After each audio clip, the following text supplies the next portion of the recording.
Nangapudan ng Social Security System o SSS sa indang mga pensyonado na sakop kan Annual Confirmation of Pensioners o ACOP ngunya na bulan. Na i-comply na ang mga pinagahagad nindang rekisitos antes pa matapos ang bulan in Pebrero. Sigun kay SSS Legazpi Communications Officer Jeanette Mapa, sa pagkomple sa ACOP, makakasiguro ang sarong pensioner na padagos ining makakaresibin ng pensyon hali sa indang opisina. Suspendero naman ang pensyon kan mapalyar na pensioner.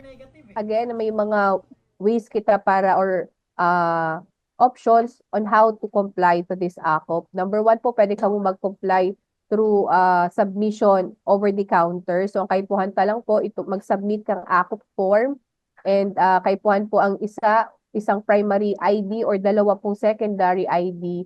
And kaipuhan ta din po kayo itong, if ever po masubmit kita over through email or mail, kaipuhan din pong additional requirement araw po kang chest level photo or snapshot kang sa indong na kumbaga igwang proof of life po na inaapod. May hawak po kitang dyaryo kung saan po igwang headline at petsa po kung saan nailathala po iniyong sa tuyang dyaryo. And kung halimbawa po kaipuhan nindo ning bisitahon kang SSS or domiciliary visit, kaipuhan lang po ni recent medical certificate to prove na kaipuhan pong bisitahon na lang po kamo kang SSS.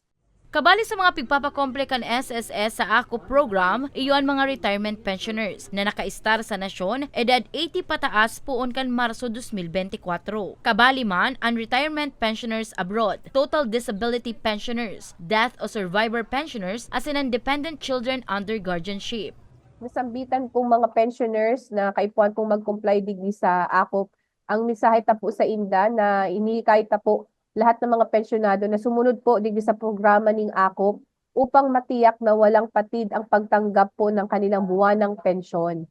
Ang SSS po ay nakatuon sa pagbibigay ng maginhawa at madaling paraan upang makumpleto ang taunang kumpirmasyon. Para po sa karagdagang impormasyon, pwede po ninyong bisitahon ang satuyang website www.sss.gov.ph.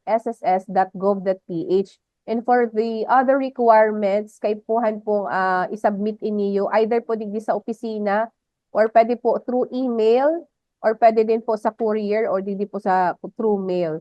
So para po sa mga requirements, pwede po nindo ining mahiling sa satuyang official Facebook page. I-search lang po ang Philippine Social Security System.